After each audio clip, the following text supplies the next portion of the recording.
अस्सलाम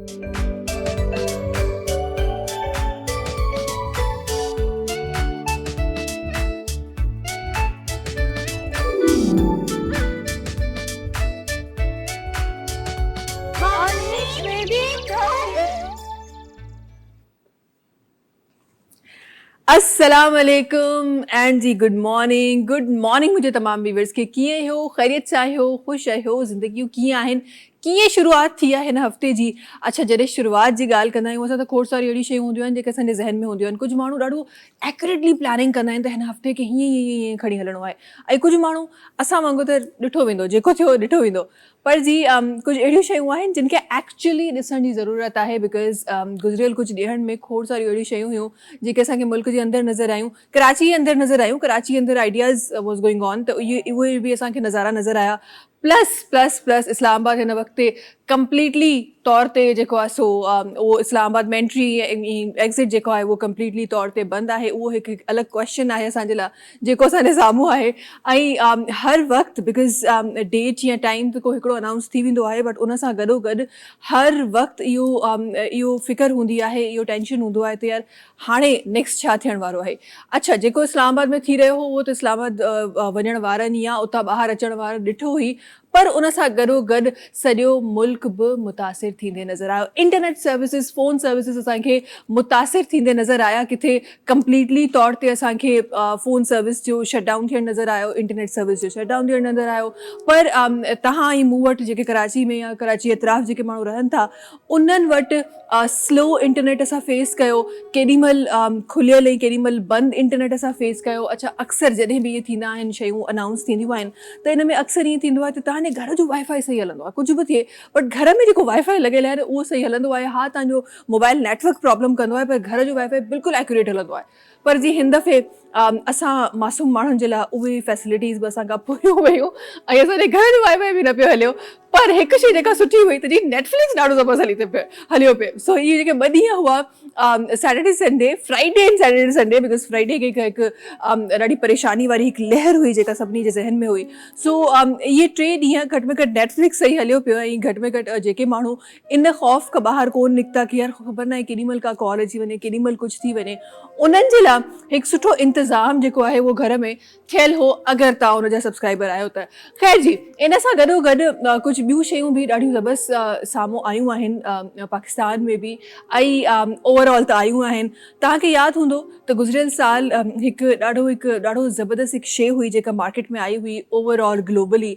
हिकु ऐप हुई एनी जे नाले सां, जेका साम्हूं आई हुई। It was basically a virtual app जेका साम्हूं आई हुई, ऐं उन में तव्हांखे हिकु फ्री ऑफ कॉस्ट एनी मिली रही हुई जेका तव्हां सां ॻाल्हाए रही हुई। AI जनरेटर बेसिकली हिकु फीचर हो जेको असांखे मिली रहियो हो, ऐं असांजा तमामु जेके असांजूं फीलिंग्स आहिनि उहे असां उन सां शेयर पे कयूं। ऐं शायदि हिकु जेको ह्यूमन बीइंग जो हिकु तव्हांजी मौजूदगी हूंदी आहे उनखे थोरो सो अगरि को अवेलेबल न आहे त थोरो सो मिनिमाइज़ करण जे लाइ हीअ ऐप साम्हूं आई हुई, जंहिंखे असांजा काफ़ी सारा माण्हू यूज़ बि करे रहिया हुआ। काफ़ी सारियूं शयूं हुयूं जेके असांखे नज़र अची रहियूं हुयूं। अच्छा, हीअ ऐप तेसि ताईं त ठीकु असांखे नज़र अची रही हुई जेसि ताईं असांजे फ़ोननि में हुई, ऐं किथे किथे को माण्हू इस्तेमालु करे रहियो हो। पर उन सां गॾोगॾु उन ऐप खे असां ॾाढो घणो इस्तेमालु करणु स्टार्ट करे छॾियो। अच्छा, जॾहिं घणो इस्तेमालु करणु स्टार्ट करे छॾियो आहे, शायदि हीउ कनेक्शन ॾाढो ऑड हुजे, पर ख़बर न आहे छो मुंहिंजे ज़हन इन शइ खे इन सां कनेक्ट कयो त finally we got an AI teacher in Karachi जो हिकु स्कूल जेको गुलशन इक़बाल में मौजूदु आहे, जंहिंमें हिकु AI टीचर आहे जंहिंखे हिकु डमी जे अंदरि हिकु सिस्टम फीड कयो वियो आहे जेको ॿारनि खे पढ़ाए बि रहियो आहे, ॿारनि जे क्वेश्चन्स जा आंसर बि ॾेई रहियो आहे। ऐं जीअं अक्सर असांजूं काफ़ी जॻहियुनि ते थींदियूं आहिनि त असांजी टीचर्स जेके आहिनि उहे नाराज़ बि थी वेंदियूं आहिनि कॾहिं कॾहिं अगरि घणा क्वेश्चन कयूं त AI टीचर में हिकु प्लस पॉइंट इहो आहे त उहा तव्हांखे नाराज़ कोन थींदो। तव्हां जेतिरा क्वेश्चन्स तव्हां पुछंदो उनजो जवाबु तव्हांखे ॾींदी। ज़बरदस्त ॻाल्हि इहा आहे त चाहे तव्हां ऐप एनी जी ॻाल्हि कयो या टीचर एनी जी ॻाल्हि कयो, ॿिन्ही में हिकु शइ ॾाढी ज़बरदस्त आहे त तव्हां कंहिं लैंग्वेज में उनखां पुछो, जवाबु तव्हांखे उहो बेशक अंग्रेज़ी में ॾींदी, पर तव्हांजी लैंग्वेज उहा सम्झंदी ज़रूरु। सो जी हाणे ईअं बि थियण वारो आहे, सुभाणे ख़बर नाहे केतिरा स्कूल्स हूंदा जेके AI टीचर्स असांखे भरियल नज़र ईंदा ऐं ख़बर नाहे केतिरियूं अञा वधीक शयूं आहिनि जेके AI जनरेटेड जेके शयूं आहिनि उहे काफ़ी सारियुनि शयुनि खे रिप्लेस कंदे असांखे नज़र बि अचे पियो दुनिया में ऐं आहिस्ता आहिस्ता हिकु ॾींहुं जीअं हर शइ असां वटि ताईं पहुची वेंदी आहे उअं ई कराची ताईं हिकु AI टीचर पहुची वियो आहे सो अॻियां ॾिसो छा थिए थो छा न थिए थो इन सां गॾोगॾु जी जेको हींअर थी रहियो आहे ही त वात जी ॻाल्हि आहे छा थींदो या छा न थींदो जेको हींअर थी रहियो आहे उनजे बारे में ज़रूरु ॻाल्हाइणु चाहींदमि मां डॉन टी जे बारे में डॉन चांहि जेका ॾाढी ज़बरदस्त चांहि आहे जेका तव्हांजे मुंहिंजे घरनि में इस्तेमालु थींदी आहे डॉन चांहि पंहिंजे तमामु व्यूवर्स जे लाइ हिकु ॾाढी ज़बरदस्त ऑफर मुतारिफ़ कराई आहे करिणो तव्हांखे इहो आहे त डॉन चांहि जो पैकेट तव्हांखे ख़रीदणो आहे पैकेट में मौजूदु जेको कूपन आहे उनखे कढणो आहे ऐं 04237373738 ते मिलाइणी आहे कॉल ऐं अगरि तव्हां वटि बैलेंस न आहे त तव्हां सिर्फ़ु मिस कॉल ॾेई सघो था कंपनी जी तरफ़ां तव्हांखे कॉल ईंदी 7 डिजिट्स जो जेको तव्हांजे कूपन ते नंबर आहे उहो उन्हनि खे ॿुधाइणो आहे ऐं बसि पंहिंजे कूपन खे पाण सां गॾु संभाले रखिणो आहे राति जे 9 वॻे तमामु सिंधी चैनल्स ते अनाउंसमेंट थींदी त जी उन ॾींहं जो जेको विनर आहे 1 लख रुपए जो जेको विनर आहे उहो केरु आहे ऐं हीअ सिर्फ़ु 1-2 ॾींहंनि जे लाइ न बल्कि 60 डेज़ जे लाइ 60 लाख रुपीज़ डॉन चांहि असांजे नाज़रीन खे तमामु व्यूवर्स खे तमामु डॉन चांहि पीअण वारनि खे ही तोहफ़ो ॾेई रही आहे हाशिम भाई सां गॾु आहिनि अस्सलाम वालेकुम हाशिम भाई छा हाल आहे वालेकुम सलाम ठीक है हो खुश हो तबीयत ठीक है बिल्कुल ठीक जिंदगी कीअं हाशिम भाई बेहतरीन अॼु भला ये कोट शोट हाशिम भाई सर्दी अची वई आहे न बस हल्की हल्की सर्दी एहसास थिए असां फील कराइण जे लाइ है न गडमट शयूं पाइण जो मौक़ो मिले बस हाँ अच्छा करेक्ट थियो इहो जॾहिं शुरूआत थियण स्टार्ट थी हल्की हल्की मां चयो चलो ठीकु आहे को हैवीली जेका असांजा कपिड़ा हूंदा आहिनि सर्दी जा उहे न पाइजनि पर हल्का फुल्का माण्हू कढण त स्टार्ट करे कॾहिं पाईंदासीं यार नवंबर स्टार्ट थी वियो नवंबर ख़ैर एंडिंग ते पहुची वियो आहे पर नवंबर जे स्टार्टिंग में किथे मां सोचियो ऐं जॾहिं मां कढण जी कोशिशि कई मां हिकु 2 दफ़ा पाता मां चयो न भई कराची जेको मौसम आहे न उहो सर्दी जे कपिड़नि लाइ फ़िलहालु कोन्हे कॾहिं थियो त ॾिठो वेंदो फ़िलहाल कराची जो मौसम बिल्कुलु सर्दी जा कपिड़ा पाइण जे हिसाब सां न आहे न बिकॉज़ असां त चलो एसियुनि में त वरी माण्हू पाए सघे थो बट उन खां पोइ 2-3 ॿियनि जॻहियुनि ते जॾहिं माण्हू वेंदो आहे पोइ ॾाढो मुश्किल आहे पॉसिबल न आहे हा त हीअ जेके असां ॾाढो शौक़ु सां सर्दी जा कपिड़ा सिबराईंदा आहियूं इत्तफ़ाक़ सां सर्दी जा कपिड़ा ठहंदा बि ॾाढा सुठा आहिनि गर्मियुनि जा कपिड़ा वणंदा बि न आहिनि सर्दी जा कपिड़ा ठहंदा बि ॾाढा सुठा आहिनि सभिनीनि खे जी संभाले रखियो कॾहिं न कॾहिं केॾा मथां वञूं असां कंहिं थधे एरिया में शायदि कॾहिं कमु अची वञनि पर संभाले रखो पंहिंजे कपिड़नि खे अच्छा जी ऐं मज़े जी ॻाल्हि इहा आहे त हींअर एंड ऑफ नवंबर आई हींअर ताईं घरनि में ब्लैंकेट्स न आहिनि निकिता हींअर ताईं घरनि में कंफर्टर्स न आहिनि निकिता हींअर ताईं स्टिल असां पंखे जे हेठां जेको आहे उहो पंहिंजी ज़िंदगी गुज़ारे रहियूं ठीकु आहे AC बंदि थी वई आहे बट पंखो अञा बि असां वटि हली रहियो आहे इस्तेमालु थी रहियो आहे इहा हिकु कमाल जी ॻाल्हि आहे नवंबर जो एंड आहे पर इहो सभु थी रहियो आहे ख़ैर जी महिमान जी तरफ़ अचूं था अॼु सां गॾु जेका पर्सनैलिटी तशरीफ़ फरमा आहे उहा न सिर्फ़ु पाकिस्तान में पाकिस्तान खां ॿाहिरि बि माशाल्लाह सां ॾाढो ज़बरदस्त कमु करे रहिया आहिनि ऐं जनाब पाण तालुक़ पंहिंजो कराची सां आहे पर जी जनाब जी एजुकेशन चइजे या कमकार चइजे उहो स्वीडन खां आहे असां सां गॾु तशरीफ़ रखनि था जनाब ज़ुबैर हुसैन साहब हिकु स्वीडिश जेका आहिनि उहे पॉलिटिशियन आहिनि गॾोगॾु सोशल वर्कर बि आहिनि इन सां गॾोगॾु जी प्रिज़नर काउंसलर बि आहिनि खोड़ सारियूं ॿियूं एक्टिविटीज़ आहिनि जेके जनाब जी पर्सनैलिटी सां गॾु अचनि थियूं ऐं इनशाला वक़्तन फ़वक़्तन उन्हनि ते बि ॻाल्हाईंदासीं अस्सलाम वालेकुम कीअं आहियो ठीकु आहियो ख़ुशि आहियो बसि पाकिस्तान में अची जेको आहे उहो ज़िंदगी जो मज़ो ईंदो आहे माशाल्लाह ख़ुशि आहियूं ऐं मौसम बि गर्म न आहे त असांजे लाइ जेको आहे उहो हिकिड़ी नेमत आहे कराची हा बिल्कुलु बिल्कुलु पर आई गेस स्वीडन में त हिकु टेम्परेचर जेको ड्रॉप डाउन आहे उहो इलाही थींदो आहे सो उन हिसाब सां त मौसम गर्म आहे हा असां वटि हींअर बि जेको आहे बर्फ़ानी तूफ़ान हो जॾहिं मूं कराची लैंड कयो तॾहिं उते तूफ़ान हलियो पिए ऐं नॉर्मली असांजा माइनस टेम्परेचर हूंदा आहिनि उते बिल्कुलु बिल्कुलु बिल्कुलु असां वटि 4 या 5 महीना जेको गर्मी हूंदी आहे बाक़ी सॼो साल असां सर्दी में गुज़ारींदा आहियूं उन टेम्परेचर खां भॼण जे लाइ त 2-3 ॾींहं कोन पाकिस्तान में न साल में हिकिड़ो दफ़ा माण्हू अचे थो कराची में मगर दिसंबर नवंबर जो अहिड़ो महीनो हुजे थो जेको असांजे लाइ स्वीडिश समर आहे तव्हांजे लाइ सर्दी हूंदी आहे असांजे लाइ अञा गर्मी हूंदी आहे बिल्कुलु बिल्कुलु बट आई गेस ठीकु आहे हर मौसम जी पंहिंजी ख़ूबसूरती आहे हर मुल्क जी पंहिंजी ख़ूबसूरती आहे बट मूंखे ईअं लॻे थो त असां वटि कराची में जेके 4 मौसमूं अचनि थियूं न 4 मौसमनि जो ठीकु आहे थोरो थोरो असां मज़ो वठूं था उनजी ॻाल्हि ई पंहिंजी आहे ऐं उन्हनि जा फ़ाइदा बि पंहिंजा ई आहिनि असांजा काफ़ी सारा अहिड़ा माण्हू आहिनि असां काफ़ी सारियूं अहिड़ियूं कंट्रीज़ आहिनि जंहिंमें उस जेका आहे उहा नाराज़ थियल आहे उहा पहुचंदी कोन्हे सो उहे कंट्रीज़ ट्रैवल कंदा आहिनि सिर्फ़ु सनबात वठण जे लाइ हीअं ई सो उन हिसाब सां मूंखे लॻे थो कराची या पाकिस्तान ब्लेस्ड हिकु कंट्री आहे, या असांजे करीब जेतिरियूं बि कंट्रीज़ आहिनि उहे ब्लेस्ड आहिनि, त असांखे 4 सीज़न्स ॾिसण लाइ मिलनि था।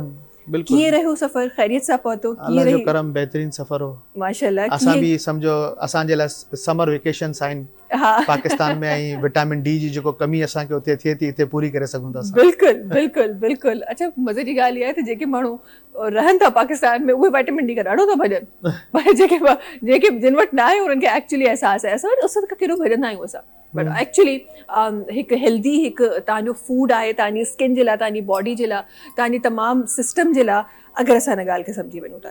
ख़ैर जी, इंशाल्लाह कचहरी जो सिलसिलो जारी रहंदो। ये ख़ूबसूरत ॻाल्हियूं इंशाल्लाह प्रोग्राम में ज़रूरु शामिलु थींदियूं। ख़ूबसूरत साइट्स आहिनि, शेड्स आहिनि जनाब जी ज़िंदगी जा, जिन ते इंशाल्लाह ज़रूरु ॻाल्हाईंदासीं। सभिनीनि शयुनि खां पहिरीं मां वञणु चाहियां थी हाशिम भाई तरफ़। हाशिम भाई, छा शामिलु थींदो आहे? कयूं था जी।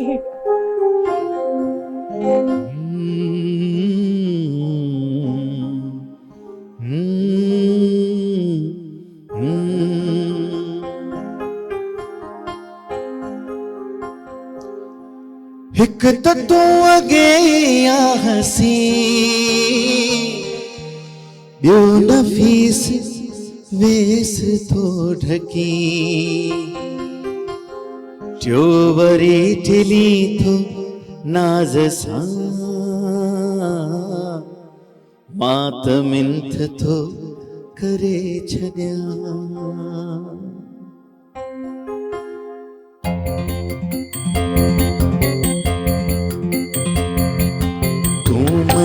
मनी न मेहरबान, मां त मिंथ थो करे छॾियां। हाय मां त मिंथ थो करे छॾियां। तूं मनी न मेहरबान, मां त मिंथ थो करे छॾियां। हाय मां त मिंथ थो करे छॾियां।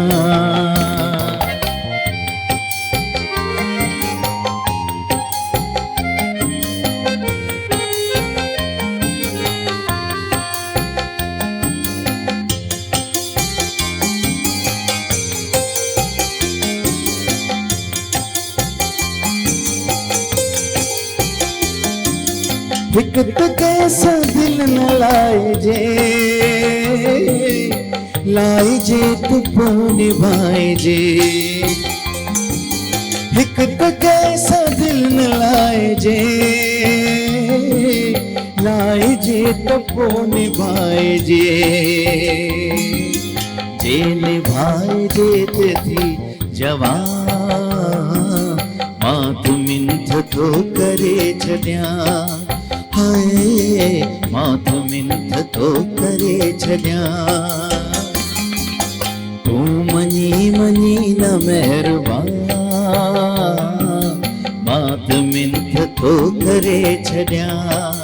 हाय मां त मिंथ थो करे छॾियां।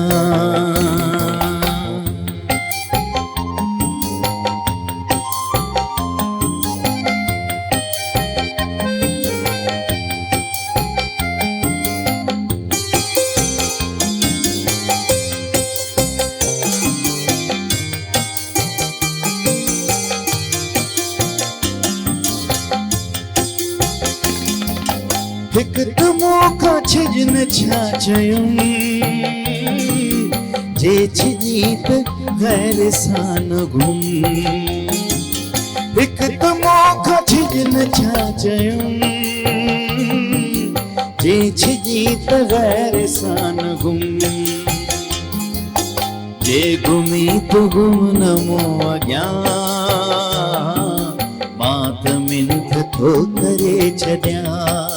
हाय मां त मिंथ थो करे छॾियां। तूं मनी न मेहरबान, मां त मिंथ थो करे छॾियां। हाय मां त मिंथ थो करे छॾियां। हाय मां त मिंथ थो करे छॾियां। हाय मां त मिंथ थो करे छॾियां। ज़बरदस्त भाई। अच्छा, सुबुह सुबुह जो हाशिम भाई मंडे जो ॾींहुं सुबुह सुबुह जो पहिरियों कलाम ख़ैरियत आहे न? ख़रीदा मेलोडी एतिरी ख़ूबसूरत, मंज़ूर साहब जो कलाम ॻायल, हाँ। बुखारी साहब जी शाइरी, हा, इन जे अलावा ख़ैरियत जो पर इहो कुझु- कॾहिं कॾहिं यादि ईंदी आहे, इहा ख़बर न आहे छो। हाँ मतलब इहा आहे कि कॾहिं आमद थी वेंदी आहे न कि मेलोडी एॾी सुठी आहे। कॾहिं अच्छा, हींअर मां तव्हांजो शॉट ॾिठो हाशिम भाई, अहिड़ा तव्हां मर्ज करे रहिया आहियो न पोइ असांजे बैकग्राउंड सां। अच्छा हा, ईअं लॻे पियो स्पेशली हिकु ड्रेस ठही आहे बैकग्राउंड सां गॾु विहारण जे लाइ। पर ख़ैर जी, अच्छा कुझु मेलोडीज़ एक्चुअली सदाबहार हूंदियूं आहिनि, ऐं हूअं बि जॾहिं मंज़ूर सखराणी जी ॻाल्हि कजे, मंज़ूर सखराणी साहिब जी, त उन्हनि जा जेके मेजॉरिटी ऑफ द सॉन्ग्स आहिनि उहे एक्चुअली दिलि खे छुहंदड़ आहिनि। ख़बर न आहे कहिड़े जज़्बे सां उहे ॻाईंदा हुआ, शाइरी सही मिलंदी, मेलोडी सही मिलंदी, छा आहे कमाल हो। ओवरऑल कम ज़बरदस्त हो। हा बिल्कुलु, हाणे ख़बर न आहे छो तो हाणे ओवरऑल माण्हू किथे न अचे भई, हाणे वन मैन शो आहे माण्हुनि मसलो। हाँ वन मैन शो में इहा आहे जो कमु काफ़ी ख़राब थींदो। हा बिल्कुलु बिल्कुलु सही ॻाल्हि आहे। अच्छा जी, पंहिंजे कम जे बारे में बाद में ॻाल्हाईंदासीं, फ़िलहाल महिमान सां ॻाल्हाइणु चाहियां थी मां। अच्छा जी, सभिनी खां पहिरीं त पाकिस्तानी पॉलिटिक्स में खोड़ कुझु थी रहियो आहे, त एज़ अ पॉलिटिशियन, चाहे तव्हां हिते जा हुजो या हुतां जा हुजो, पर ज़ाहिर आहे पॉलिटिक्स ते नज़र हिकु वॾी नज़र हूंदी आहे, ऐं आम माण्हू शायदि उन तरीक़े सां न सम्झी सघे। कीअं ॾिसी रहिया पाकिस्तानी पॉलिटिक्स खे? पाकिस्तानी पॉलिटिक्स जेको आहे उहो बेसिकली पॉलिटिक्स न आहे, उहो हिकिड़ो फिक्स्ड ड्रामो आहे जेको पंहिंजी ट्रांसक्रिप्ट जे मुताबिक़ हले थो। पहिरीं स्क्रिप्टेड चीज़ूं हूंदियूं आहिनि जंहिंखे इम्प्लीमेंट कयो वेंदो आहे। आवाम जा उनजे अंदरि शायदि फ़ैसिला एतिरा असरअंदाज़ न थींदा आहिनि, बाक़ी जेको आहे इंतिज़ामी मामला जेका हूंदा आहिनि उहे गॾिजी हलंदा आहिनि, ऐं मुल्क खे बचाइण जी कोशिश में मुख़्तलिफ़ सियासी पार्टियूं पंहिंजो हिसो विझंदियूं आहिनि। अगरि यूरोप या ॿिए तरक़ी याफ़्ता ममालिक जी पाण ॻाल्हि करियूं, हुते अवाम जेको आहे उहो पंहिंजे सियासतदाननि खे, पंहिंजी पार्टियुनि खे सही मानो में चुनाव करे खणी ईंदी आहे, ऐं उते जी सियासत ऐं इथे जी सियासत में अञा 1500 ऐं 2000 सालनि जो फ़र्क़ु आहे। अञा पाण 70-75 साल जा मुल्क आहियूं, अञा पाण इर्तिक़ा जे अमल में आहियूं, त इथे जी सियासत जेको आहे उनखे पाण कॾहिं बि कंपेयर कोन करे सघंदासीं तरक़ी याफ़्ता ममालिक सां। पाण खे अञा घणो टाइम लॻंदो तमामु तर मराहिल खे तय करण में। सही।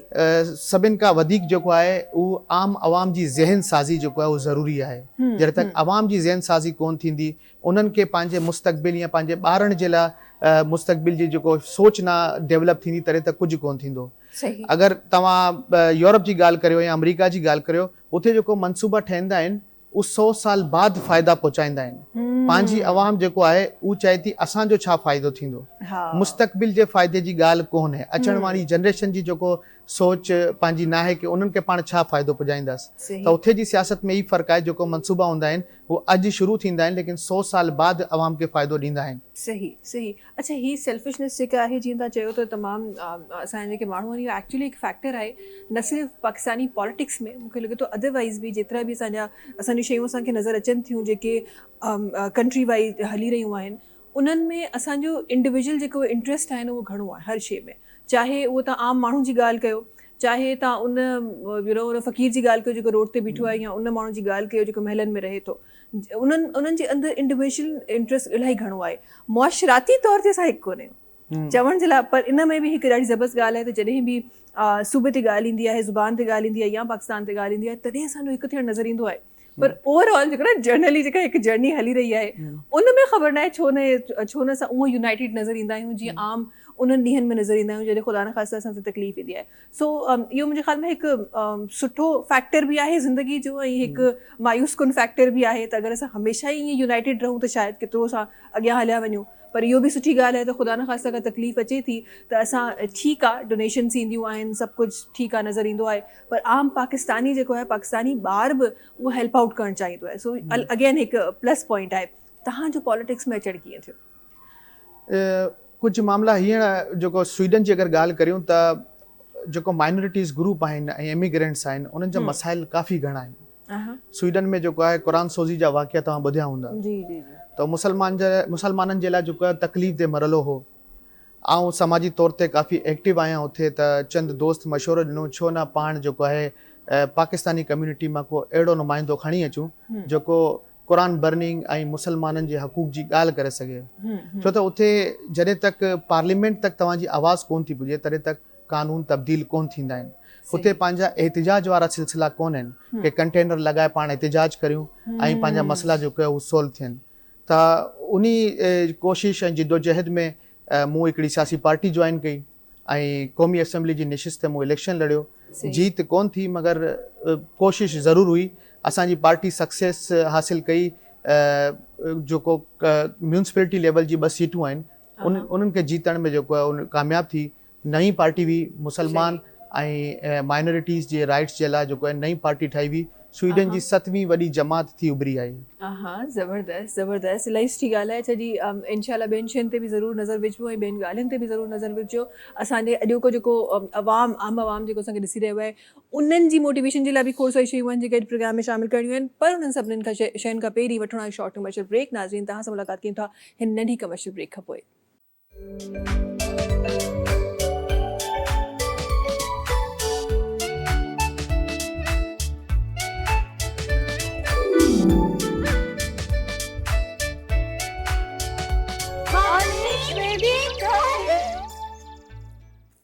जी वेलकम बैक। अच्छा जी, हिकु ॿिया महिमान आहिनि जेके प्रोग्राम जे हिन हिसे में असांखे जॉइन कयो आहे। जनाब पाण कराची जे हिकु इदारे में एज़ एसोसिएट प्रोफेसर जेके आहिनि पंहिंजा फ़राइज़ सर अंजाम ॾेई रहिया आहिनि। पाण हिकु स्कॉलर बि आहिनि, रिसर्चर बि आहिनि, एजुकेशनल ट्रेनर बि आहिनि, राइटर बि आहिनि। कुझु किताब आहिनि मुंहिंजे हथ में जेके जनाब जे लफ़्ज़नि में तहरीर थियल आहिनि। पहिरियों किताब जेको कुझु साल पहिरीं तव्हां ई मां गॾिजी पढ़ियो जिनखे ऐं जेको मार्केट में अवेलेबल आहे, तहक़ीक़ जी भरी। हाणे रिसेंटली हिकु ॿियो किताबु आहे जंहिंजो उनवान आहे हैदराबाद हेरिटेज कॉन्फ्रेंस, जंहिंजे बारे में इंशाल्लाह ज़रूरु प्रोग्राम जे दौरान इंशाल्लाह ज़रूरु ॻाल्हाइबो। अमीन जोया साहब आहिनि जेके असां गॾु तशरीफ़ फरमा आहिनि। अस्सलाम वालेकुम, कीअं हो? ठीकु आहियो? ख़ुशि आहियो? फर्स्ट क्लास में अल्हम्दुलिल्लाह आऊं ठीकु आहियां। ऐं आऊं थोराइतो आहियां धाती टीवी वारनि जो जन मूंखे दावत ॾेई घुरायो। Thank U very much for that. वॾी महिरबानी तव्हांजी, तव्हां वक़्तु कढी असांजे प्रोग्राम में शामिलु थियो। ज़िंदगी कीअं आहे अमीन साहब? ज़िंदगी कीअं आहे? ज़बरदस्त क्वेश्चन आहे। हमेशह इहो थींदो आहे, अॼु मां हिन लाइ प्रिपेयर कोन थी आहियो आहियां। जनरली ज़िंदगी बेसिकली ख़ुदा ताला पारां ॾिनल हिकु नेमत आहे बेसिकली, ऐं उनखे असां यूटिलाइज़ कीअं था कयूं इहो वरी असांजे मथां आहे। के माण्हू सिर्फ़ु पंहिंजे पाण लाइ जीअंदा आहिनि ऐं के वरी ॿियनि लाइ जीअंदा आहिनि। ऐं जानवरनि ऐं इंसाननि में बेसिक फ़र्क़ु जेको आहे, डिफरेंस जेको आहे इहो ई आहे त जानवर जेको आहे सिर्फ़ु पंहिंजे लाइ जीअंदो आहे ऐं इंसान जेको आहे उनखे ॿियनि लाइ जीअणु खपे। इहो ई मैसेज आहे मुंहिंजो। सही सही, वाह, ॾाढी ज़बरदस्त ॻाल्हि कई। अच्छा, ज़िंदगी तव्हां चयो त मां प्रिपेयर थियणु थी कोन आयुसि हिन क्वेश्चन जे लाइ। ज़िंदगी ही त चलो हिकु सवाल हो, अहिड़ो हिकु सवाल जेको कोई इम्तिहान जो सवाल कोन्हे, पास थियो न थियो को टेंशन कोन्हे। ज़िंदगी जे इम्तिहान में छा ज़िंदगी मौक़ो ॾींदी आहे प्रिपेयर थियण जो? ज़िंदगी किथे मौक़ो ॾींदी आहे प्रिपेयर थियण जो? You don't know that what's happening in your next breath. तव्हांजो ॿियो साह जेको आहे उहो बि खजंदो अलाए न खजंदो, इन खां बि असां अणावाक़ुफ़ आहियूं। त इहा हिकिड़ी अपॉर्चुनिटीज़ जी, वाक़िअनि जी ऐं हादसनि जो नालो ज़िंदगी आहे। सही, का बि शइ कंहिं महिल बि थी सघे थी। बिल्कुलु बिल्कुलु, जीअं मौत ऐं महिमान जी का ख़बर न हूंदी आहे, बिल्कुलु अहिड़े तरीक़े सां आउं सम्झां थो त ज़िंदगी जे नेक्स्ट साह जी बि ख़बर न हूंदी आहे इंसान खे त बिल्कुलु छा थींदो। बिल्कुलु बिल्कुलु ईअं ई आहे। ऐं अगेन जीअं तव्हांजी ॻाल्हि खे मां सेकेंड करणु चाहींदमि, जेका तव्हां ॻाल्हि कई त इंसान जेको आहे उहो ॿिए जे लाइ उनखे जीअणु खपे। जानवर जेके आहिनि उहे सिर्फ़ु पंहिंजे लाइ जीअंदा आहिनि, पर हाणे शायदि इंसाननि जे रूप में जानवर छा हैवान नज़र अचणु लॻा आहिनि, ख़बर न आहे छो। ऐं असांखे जीअं तव्हां चयो we don't know about next second breath, त असांखे पर असां पंहिंजी जेका प्लानिंग आहे या सेविंग आहे specifically coming towards the financial side, असां ईअं कंदा आहियूं जीअं सॼी उमिरि असांखे हिन ई दुनिया में रहणो आहे। सॼी जेको तमामु जेको हिकु लाइफ आहे, बट एक्चुअली ही लाइफ त हिकु नंढड़ी लाइफ आहे। एक्चुअल लाइफ त कुझु ॿी आहे। ख़ैर जी, ही हिकु डीप हिकु बहस आहे ऐं जंहिं ते अगरि वञिजे त खोड़ सारियूं शयूं आहिनि जेके असांखे नज़र थियूं अचनि। मुंहिंजे हथ में ही किताबु आहे हैदराबाद हेरिटेज कॉन्फ्रेंस, कुझु उन जे बारे में ॿुधायो। जी, हैदराबाद हेरिटेज कॉन्फ्रेंस जेका आहे सा 2023 में मुनक़िद थी हैदराबाद में। सिंध म्यूज़ियम तव्हां ॾिठो हूंदो ज़रूरु, उते इहा कॉन्फ्रेंस मुनक़िद थी। इन में हैदराबाद जे art, architecture, history, archaeology, geography, geology ऐं एंथ्रोपोलॉजी ते पेपर इन में शामिल आहिनि जेके मूं एडिट कया, प्रूफ कया, इन्हनि जा रेफरेंसिंग मूं इन्हनि जी पूरी कई। ऐं इन किताब खे हैदराबाद जे बारे में जंहिंखे बि ॼाण हासिलु करणी हुजे उनखे ही किताब ज़रूरु पढ़णु घुरिजे। ज़बरदस्त महिनत आहे उहो तव्हांजे हथनि में आहे। ज़बरदस्त। ऐं ज़ाहिर आहे जॾहिं तव्हां के बि शयूं जेके चवंदा आहिनि न त तव्हां इंसान ईंदा आहिनि, इंसान हलिया वेंदा आहिनि, ॻाल्हियूं ईंदियूं आहिनि, ॻाल्हियूं हलियूं वेंदियूं आहिनि, पर जेके लफ़्ज़ आहिनि उहे हमेशह ज़िंदा रहंदा आहिनि, महफ़ूज़ रहंदा सो बिल्कुलु हमेशह महफ़ूज़ रहंदा आहिनि। सो उन्हनि लफ़्ज़नि खे तव्हां महफ़ूज़ कयो आहे ऐं हैदराबाद जे हेरिटेज खे लफ़्ज़नि में महफ़ूज़ करण जी कोशिशि कई आहे। ख़बर न आहे सुभाणे छा हुजे, न आहे ख़बर, छो त हाणे त आई गेस मोहन जो दड़ो खे बि शायदि जेका वर्ल्ड हेरिटेज लिस्ट आहे उन में हटाइण जूं ॻाल्हियूं थी रहियूं आहिनि। सो का ख़बर कोन्हे त सुभाणे छा हुजे छा न हुजे, पर लफ़्ज़नि में ज़रूरु उहा महफ़ूज़ रहंदी। अच्छा जी, ही जेका हेरिटेज ते रिसर्चिस आहिनि, ही जेके मुहबतूं आहिनि हेरिटेज सां, थोरो इन जे बारे में ॿुधाइजे।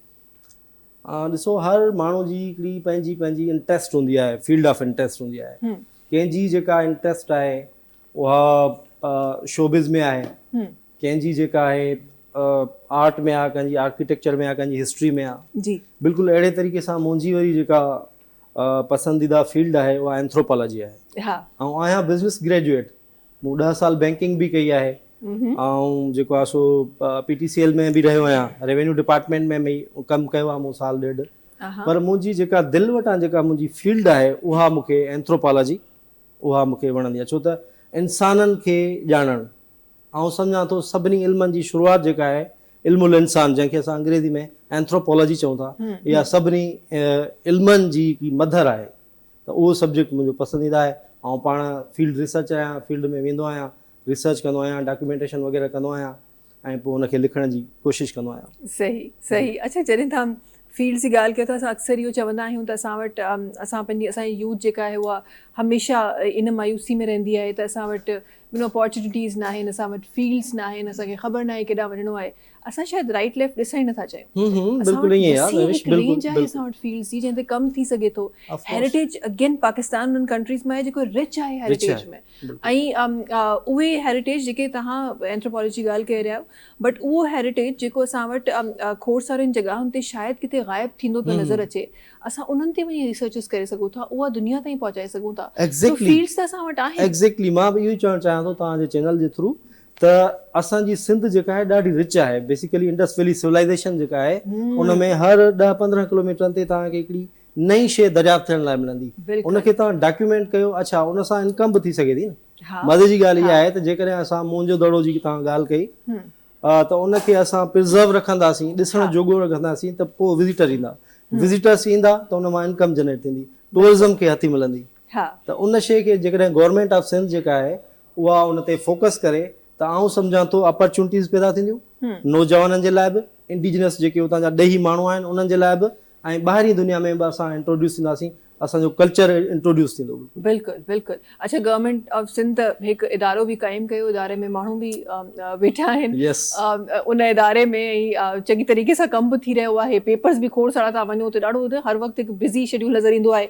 ऑफिसिस खां पुछो त टाइम न हूंदो आहे, छो त बिज़ी आहिनि, पर थींदो करे मां हिकिड़ी शइ चवणु चाहींदुसि तव्हांजी त अॼुकल्ह हिकिड़ो फार्मूला हले पियो, लुक बिज़ी डू नथिंग। त उन ते कमु हले पियो। मां हिकिड़ी नंढड़ी शइ इंट्रोड्यूस करणु चाहियां थो। असांजो नंढड़ो इदारो आहे सिंध अभ्यास अकेडमी जे नाले सां, ज़ेबस यूनिवर्सिटी में अंदरि, ऐं असांजो जेको विज़न आहे उहो हीअ आहे त पूरी दुनिया मां जेके बि आर्टिस्ट अचनि, जेके बि रिसर्चर अचनि, जेके बि स्कॉलर अचनि, उन्हनि खे सिंध जे बारे में मालूमात ॾियूं। ऐं असांजो जेको मिशन आहे उहो इहो आहे त सिंध अभ्यास अकेडमी जहिड़ा इदारा जेके आहिनि सिंध जी हर यूनिवर्सिटी में हुजनि। तव्हांजे लाइ गिफ्ट आहे। ज़बरदस्त, थैंक यू जी। त इहो नंढो हिकिड़ो कंट्रीब्यूशन आहे जेको असां कोशिशि कयूं पिया त असां करियूं पिया 10-12 सालनि खां, ऐं दुनिया मां माण्हू अचनि बि था, असां इंफॉर्मेशन वठंदा आहिनि अबाउट सिंध। ज़बरदस्त। ऐं आई गेस हर माण्हू खे, जीअं तव्हांजो त हर 10-15 किलोमीटर ते हिकु ॿी कहाणी आहे जेका सिंध जी ज़मीन ते आहे, सो हर माण्हू खे पंहिंजो फ़र्ज़ु निभाइणो आहे। ठीकु आहे, इदारनि जो कमु आहे, बिल्कुलु उन्हनि खे करिणो आहे, पर तव्हांजो जेको कमु आहे उहो केरु कंदो न? असांखे पंहिंजो कमु बि करिणो आहे। सो ही हुन कम जो सबूत आहे जेको असां पाण जेको असां करे रहिया आहियूं। अच्छा, हिन तरफ़ ईंदमि, तव्हां जो बि कुझु ज़िंदगी जो हिसो कराची जे हिकु इलाइक़े में गुज़रियो, देन बाक़ी जेका ॼमार आहे उहा स्वीडन में गुज़री, त उन हेरिटेज खे जंहिंखे असां ॾाढो रिच चई रहिया आहियूं, ऐं उहा आहे बि अल्हम्दुलिल्लाह, ॿाहिरी दुनिया में कीअं थो ॾिठो वञे, छा उहे पॉइंट्स आहिनि जेके असांखे नज़र अची रहियूं आहिनि ॿाहिरी दुनिया में? ॿाहिरि जी दुनिया में जेको रिसर्च जो मरहलो आहे उहो उनखे तइ करे अॼु उन लेवल ते आहिनि की उन्हनि वटि अहिड़ी टेक्नोलॉजी आहे जेको हेरिटेज जिते बि हुजनि, जहिड़ो तव्हां चओ था पंहिंजो मोइंजो दड़ो, इन तरह जे जेतिरा बि आसार क़दीमा आहिनि या हेरिटेज जेको आहे उन्हनि खे रिकॉग्नाइज़ करण जे लाइ टेक्नोलॉजी मौजूदु आहे। पाकिस्तान वटि हीअ शयूं कोन आहिनि। पाण रिसर्च जा जेको मामला आहिनि पंहिंजा अञा उन लेवल ते पहुता कोन आहिनि, मगर पोइ बि पाकिस्तान जेको आहे उहो दुनिया जे उन ममालिक में शुमारु थिए थो जंहिंमें नेशनल हेरिटेज जेको आहे पूरी दुनिया में रिकॉग्नाइज़ थींदा आहिनि। ऐं यूरोप हुजे या अमेरिका कैनेडा हुजे, पाकिस्तान जो नाम हमेशह नेशनल हेरिटेज जेको पाकिस्तान जी आहे मोइंजो दड़ो आहे, भले ई पाण खे किथां बि कढी लाइनि मगर मोइंजो दड़ो जेको आहे अञा बि मोइंजो दड़ो आहे ऐं दुनिया में पंहिंजी सकाफ़त खे जेको आहे रिकॉग्नाइज़ कयो वञे थो। बिल्कुलु बिल्कुलु ईअं आहे। अच्छा, तव्हां सकाफ़त जी ॻाल्हि कई त असांजे सिंध जे कल्चर खे या पाकिस्तान जे कल्चर खे तव्हां बि डिफरेंट तरीक़े सां स्वीडन में प्रमोट कयो आहे, थोरो उनजे बारे में ॿुधाइजो।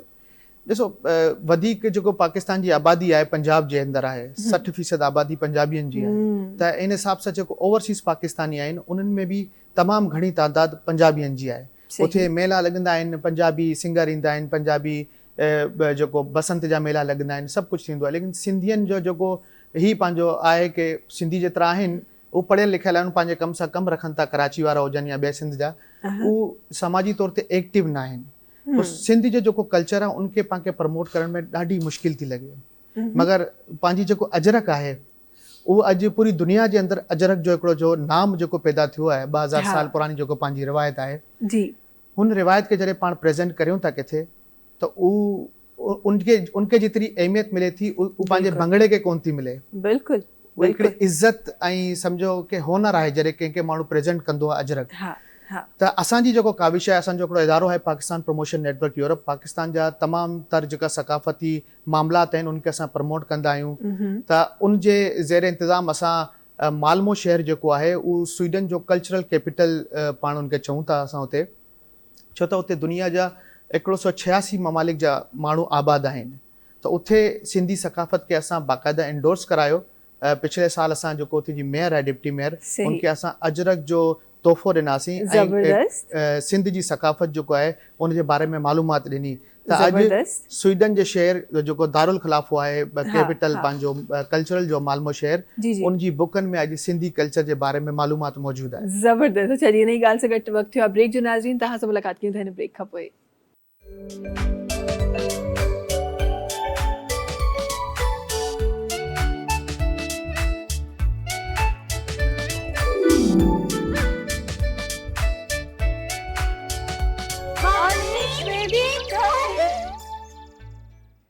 जी, वेलकम बैक। ऐं अल्हम्दुलिल्लाह ॾाढी प्यारी मॉर्निंग, प्यारो शो अल्हम्दुलिल्लाह हली रहियो आहे, प्यारनि महिमाननि सां कचहरियूं सां करे रहिया आहियूं। अच्छा, तव्हांजी तरफ़ अचणु चाहींदमि ज़ुबैर साहब। ऐं हिकु जेको साइट तव्हांजी ज़िंदगी जो आहे उन में न्यूज़ रिपोर्टिंग बि असांखे नज़र आई। इहो इत्तफ़ाक़ कीअं थियो ऐं कीअं सोचो त एज़ अ न्यूज़ रिपोर्टर माण्हुनि जे साम्हूं अचिणो आहे? जेको सिस्टम हली रहियो आहे अॼु जे दौर में, को दौर हूंदो हो त साफ़ी उनजी इज़त हूंदी हुई। अॼु जे दौर में साफ़ियनि जो ही हाल आहे, जंहिं वटि स्मार्टफोन आहे उहो साफ़ी आहे। ॿियो ओवरसीज़ में जेका मसइला आहिनि उनमें ही मसइला आहिनि कि उते माण्हू बर्गर खाए थो, पंहिंजी फ़ोटो लॻाए थो कि अॼु फलां शख़्स जेको बर्गर खाधी आहे। मतिलबु सहाफ़त जो लेवल ई सफ़ा किरी पियो। ॿियो कम्यूनिटी एक्टिविटीज़, पाकिस्तान जो सॉफ्ट इमेज जेको आहे, जेका माण्हू प्रमोट करे रहिया आहिनि, उन्हनि खे कॾहिं बि को प्रमोट कोन कयो, कॾहिं मीडिया ते उन्हनि जी न्यूज़ कोन आई। त बसि हीअं ई सिलसिलो स्टार्ट थियो। असांजा जेका प्रोग्राम हूंदा हुआ उनखे कवरेज कोन मिलंदी हुई। असां तमामु घणा प्रोग्राम कया। असां स्वीडन में थिएटर शो करायो, मक़ामी थिएटर सां मिली करे यालादा सां।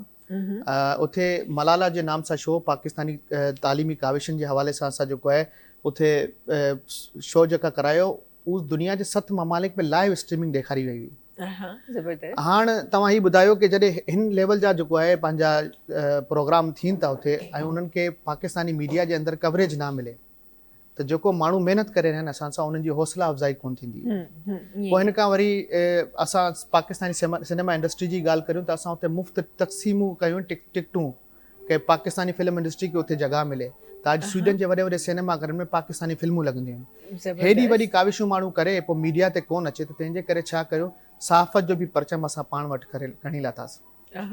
हाणे इहा जेको पाकिस्तानी ख़बरूं हुजनि थियूं, पाकिस्तानी जेको उते कमु थींदा आहिनि, सिफ़ारत खाना जेको कमु कंदा आहिनि, पाकिस्तान जे लाइ जेको काविशूं थींदियूं आहिनि, उहो पाकिस्तानी मीडिया जे ज़रिए आवाम में मस्बत सोच बेदार करण जे लाइ असांजी सहाफ़त जो परचम पाण खयो आहे। ज़बरदस्त। अच्छा, ही तमामु जेके शयूं मूंखे नज़र अची रहियूं आहिनि, चाहे उन में सियासत हुजे, चाहे वो तव्हां सहाफ़त चओ, या पोइ तव्हां कल्चर खे रिप्रेज़ेंट करण वारियूं जेके एक्टिविटीज़ आहिनि उहे चयो, उहे तमामु शयूं मूंखे नज़र अची रहियो आहे त पाकिस्तान सां मुहबत, सिंध सां मुहबत जो हिकु सबूत आहे जेको पेश करे रहियूं आहिनि। छा इन मुहबत जे पोयां राज़ उन ॿार जी स्ट्रगल हुई जीअं बचपन में किथे चिप्स खपाया हुआ, छा इन जे पोयां राज़ उहो ई आहे? ॾिसो, स्टोरी इहा ई आहे की मूं लियारी में जेको जनमु वरितो, ऐं बतौर चाइल्ड लेबर कमु बि कयो आहे। लियारी में चिप्स फ़रोख़्त कया आहिनि। जेको महिनत करे थो माण्हू, पोइ हुनखे पंहिंजे मुल्क जी बि क़दुरु हुजे थी, पंहिंजो पास्ट, पंहिंजो माज़ी कोन थो भुले, ऐं उनजी कोशिशि हीअ हुजे थी की जेको स्ट्रगल आउं करियो आहियां उनखे सपोर्ट ॿाहिरां खां को मिली सघे। त इन काविशनि में जेको इज़ाफ़ो हिकिड़ो बहितरीनु आहे असांजी तरफ़ सां इहा आहे की कराची में पहिरियों स्कैंडिनेवियाई तर्ज़ तालीम जो स्कूल असां क़ाइमु कयो आहे। हुनजो नाम आहे मालमो इंटरनेशनल स्कूल। हुते असां 25 खां खणी 100% तक स्कॉलरशिप ॾींदा आहियूं ॿारनि खे। ज़बरदस्त। ऐं ग़रीब जेका ॿार आहिनि असां वटि तालीम हासिल करे रहिया आहिनि। तव्हांखे सुणी ताजुब थींदो की उते नन मुस्लिम जेका आहिनि, महेश्वरी कम्यूनिटी, उन्हनि जा ॿार वधीक पढ़नि था असां वटि। त ई जेको कल्चर असां ट्रेंड खणी अचूं पिया पाकिस्तान में, हुनजो मक़सदु इहा आहे स्कैंडिनेवियाई तालीम में इंसान बच्चनि खे ई कोन थो चए तूं डॉक्टर बंदे, इंजीनियर बंदे, पायलट बंदे, उन्हनि खे कामिल इंसान बनाइण जी कोशिशि कंदा आहिनि। तव्हां जेको अॼु को बि वीलॉग ॾिसो, को टिकटॉक ॾिसो, या कोई अहिड़ी शइ ॾिसो, को अंग्रेज़ पंहिंजे घर में पाण कारपेंटर जो बि कमु करे रहियो आहे, सभु कुझु पंहिंजे हथनि सां करे रहियो आहे, इलेक्ट्रिशियन जो बि कमु पाण पंहिंजे हथनि सां करे थो। उनजी वजह इहा आहे कि जेको टेक्निकल वोकेशनल एजुकेशन आहे, ॿारनि खे स्कैंडिनेवियाई तर्ज़ तालीम में बचपन सां ई सेखारी वेंदी आहे। उन्हनि खे ही बावर करायो वेंदो आहे कि को बि पेशो जेको आहे उहो ख़राबु न आहे, ही तमामु तर इंसान पेशा करे पंहिंजी माशी ज़िंदगी खे बहितर बनाए सघे थो। सही। त ई जेको महिनत मोहबत असां कराची में महिनत करे अॻियां निकिता आहियूं, त उहो असांखे हिन क़ाबिल पुॼाई आहे अॼु त असां पाकिस्तान जी ख़िदमत इन तरीक़े से करे रहिया आहियूं। हिकिड़ो स्कूल वरिता आहियूं, ऐं स्कूल जेको आहे उहो को असां गवर्नमेंट जो स्कूल अडोप्ट न कया आहियूं, छो त मुख़्तलिफ़ NGOs ही कनि था कि अॼु सरकारी स्कूलनि खे अडोप्ट करनि पिया। मिसाल आहे, हिकिड़े स्कूल में 2000 बच्चनि जी तालीम जी गुंजाइश आहे, हिकिड़ो NGO वञे थो, सरकार उनखे अडोप्ट करे ॾिए थी उनखे, पोइ उहे 2000 जेको बच्चा आहिनि उनजी जॻह ते NGO सिर्फ़ु 200 बच्चनि खे तालीम ॾिए थो क्वालिटी एजुकेशन जे नाम सां। सही। 1800 ॿार जेका आहिनि उन ग़रीब लोकालिटी जा ऐं इलाइक़े जा, हू सभु नाख़वानदगी जी तरफ़ वञनि था, चाइल्ड लेबर जी तरफ़ वञनि था, छो त उन्हनि जे पेरेंट्स वटि एतिरो पैसो ई कोन आहे कि उन्हनि खे बस जा ख़र्चा ॾियनि कि ॿिए स्कूल में वञी करे पढ़ो। त ई निज़ाम जेको आहे उनखे पाण खे ख़तमु करणो पवंदो, NGO सिस्टम्स, ताकी तालीमी निज़ाम खे बहितर बनायो वञे। कमेटियूं अहिड़ी ठाहियो बजाए जेके को NGO खे अडोप्ट कयो कि स्कूलनि जो इंतिज़ाम ॾिसी सघे कि स्कूलनि में टीचर अचनि पिया, ॿारनि खे सही तालीम मिले पई। जॾहिं अॼु स्मार्टफोन पे तमामु अफ़राद जेको आहे पाकिस्तान जा साफ़ी बनियल आहिनि, छो न टिकटॉक वञी करे ठाहियो कि हिते निज़ाम तालीम सही न आहिनि, कि सही करणो खपे असांखे। हा, सही सही, ॾाढी ख़ूबसूरत तव्हां ॻाल्हि कई। वाकई में असां वटि असां काफ़ी सारी सोशल साइट्स ते त आहियूं, पर उन्हनि जो सही इस्तेमालु असांखे ख़बर न आहे। सही इस्तेमालु कयूं त शायदि असां वटि बि इहे जेके नंढियूं नंढियूं शयूं आहिनि, इहे असांजी आम आवाम जो आवाज़ थियनि। अच्छा, जिथे तव्हां चयो त को गवर्नमेंट स्कूल आहे वरितो, ऐं तव्हां माशाल्लाह सां स्कॉलरशिप्स बि ॾियो पिया 25% खां 100% ताईं, उते आई एम श्योर त फाइनेंशियल जेके तव्हांजो स्ट्रगल आहे उहो बि नज़र अची रहियो हूंदो। फाइनेंसिस कीअं मैनेज थींदा आहिनि स्कूल जा? फाइनेंसिस तमामु आसानी सां मैनेज थींदा आहिनि। ॾिसो, करप्शन जेको आहे उहो पैसो वठण सां थिए थी।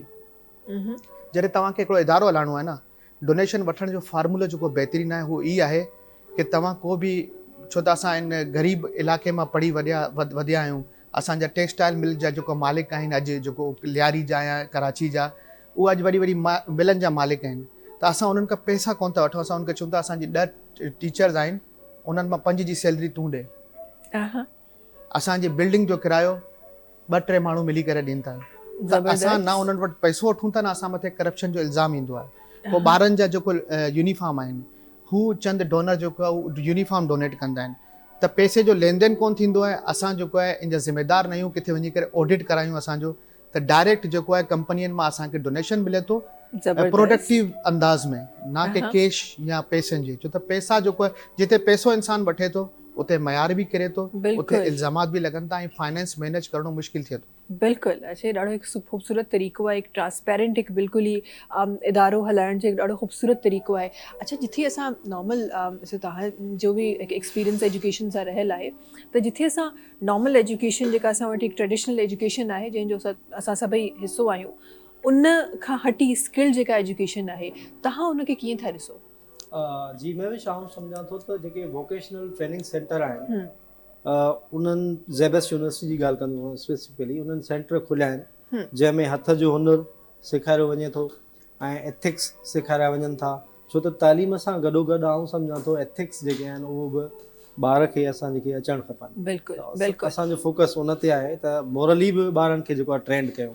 सिर्फ़ु जेका अकेडमिक एजुकेशन आहे उहा ॿारनि खे लाइ काफ़ी न आहे, एक्स्ट्रा एक्टिविटीज़ जेके आहिनि, एक्स्ट्रा करिकुलम एक्टिविटीज़ जेके आहिनि उहे बि असां कराईंदा आहियूं त जीअं ॿारनि जो विजन क्लियर थिए, उन्हनि खे फील्ड में वठींदा आहियूं, टूर कराईंदा आहियूं पिकनिक लाइ, त इहे शयूं असां एजुकेशन सां गॾु इम्प्लीमेंट कयूं आहिनि। सही सही। अच्छा असां वटि काफ़ी सारा अहिड़ा बि इदारा आहिनि अमीन जो हिसाब, तव्हां कराची में ज़रूरु बिकॉज जीअं तरीक़े जी तव्हांजी रिसर्च आहे, आई एम श्योर तव्हांजी नज़र उन इदारनि ते बि ज़रूरु पई हूंदी। असां वटि काफ़ी सारा अहिड़ा इदारा आहिनि जेके चवण जे लाइ त हिकु स्किल्ड एजुकेशन ॾेई रहिया आहिनि, हिकु वोकेशनल ट्रेनिंग ॾेई रहिया आहिनि, बट उन्हनि जो जेको या त उन्हनि जो मयार सुठो न आहे या त उन्हनि जो इंट्रस्ट उहो न आहे जेको उतां जॾहिं को ॿारु पास आउट थिए थो त उन लेवल ते न हुजे थो जंहिं लेवल ते उहो पंहिंजी कमाई पाण करे सघे या उनखे को अहिड़ो को मौक़ो मिली सघे। अहिड़नि इदारनि जे लाइ या अहिड़नि ट्रेनिंग जे लाइ छा चवणु चाहींदो? महेश ॾाढो इंट्रस्टिंग क्वेश्चन आहे तव्हांजो। हक़ीक़त आहे इहा, पर आउं सम्झां थो इन ते ॿार ते डिपेंड करे थो। लेटेस्ट जेके एजुकेशन जी जेका न्यूमेरिकल्स जेका फिगर आई आहे त 33% जेको आहे उहो ॿार ते डिपेंड करे थो, 33% जेको आहे उहो टीचर ते डिपेंड करे थो ऐं 33% उनजे घर ऐं माहौल वालदेन ते बि डिपेंड करे थो। सही। इहे टई शयूं जॾहिं पाण में मर्ज थींदियूं तॾहिं 100% थींदो न। जेकॾहिं टीचर पंहिंजी पूरी एफर्ट लॻाए पियो, पेरेंट्स बि जेके आहिनि से उनखे सपोर्ट कनि था या जेके नेसेसरी शयूं आहिनि उनखे ॾियनि था ॿार खे, त पोइ जेको फॉल्ट आहे सॼो ॿार जो आहे। ॿारु पंहिंजो टाइम किथे थो गुज़ारे, छा हू टच स्क्रीन मोबाइल ते थो गुज़ारे, गेम्स में थो गुज़ारे या ॿी कंहिं एक्टिविटी में त मुलविस न आहे, त उते ॿार जो इशू आहे। सही। चाइल्ड जेका साइकोलॉजी आहे, चाइल्ड साइकोलॉजिस्ट जेके आहिनि उन्हनि खे ॾेखारणु खपे पोइ ॿारनि खे, छो त पोइ इशू ॿार जो वञे थो। पर जेकॾहिं ॿारु पंहिंजी पूरी एफर्ट ॾिए थो, घरां बि उनखे सपोर्ट मिले थी, त पोइ आउं सम्झां थो त इदारे जो ऐं टीचर्स जो ॾोह आहे। इहे टई शयूं आहिनि जेके ज़हन में रखणियूं पवंदियूं। सही। अच्छा हिकु टाइम जेको असां हिकु सीज़न आयो जंहिंमें एजुकेशन ते इलाही फोकस थींदे नज़र आयो, तमामु जेका गवर्नेंस आहे उनजो फोकस एजुकेशन ते हो, न सिर्फ़ु सिंध ओवरऑल पाकिस्तान जी बि ॻाल्हि कजे त असां एजुकेशन जे बारे में ॾाढा सीरियस हुआ थी, डिफरेंट इक़दामात बि असां स्टार्ट करे छॾिया, बजट्स में असांजूं चेंजिस अची वियूं, खोड़ सारियूं शयूं थियूं ऐं उनखां पोइ आहिस्ता आहिस्ता नज़र इहो आयो त एकेडमिक जेका एजुकेशन आहे उहा हिकु बिज़नेस जे रूप में असांखे नज़र आई। हिते जॾहिं असां वोकेशनल इंस्टीट्यूट जी ॻाल्हि कयूं था त हिन वक़्तु अगेन मूंखे लॻे थो उहो ई दौरु आहे जेको एकेडमिक एजुकेशन जो हिकु दौरु आयो त असां कंसर्न हुआसीं त हुनजी ॿारनि खे हे पढ़ाइजे, हे सेखारिजे, हीअं कजे, त हिन वक़्तु इन्हनि इंस्टीट्यूट ते बि नज़र आहे। हिन वक़्तु असां कंसर्न आहियूं त ॿार जी स्किल थिए, चाहे उहो एकेडमिक एजुकेशन वठी रहियो आहे न वठी रहियो आहे, हिकु ॿियो क्वेश्चन आहे, पर उहो स्किल थिए।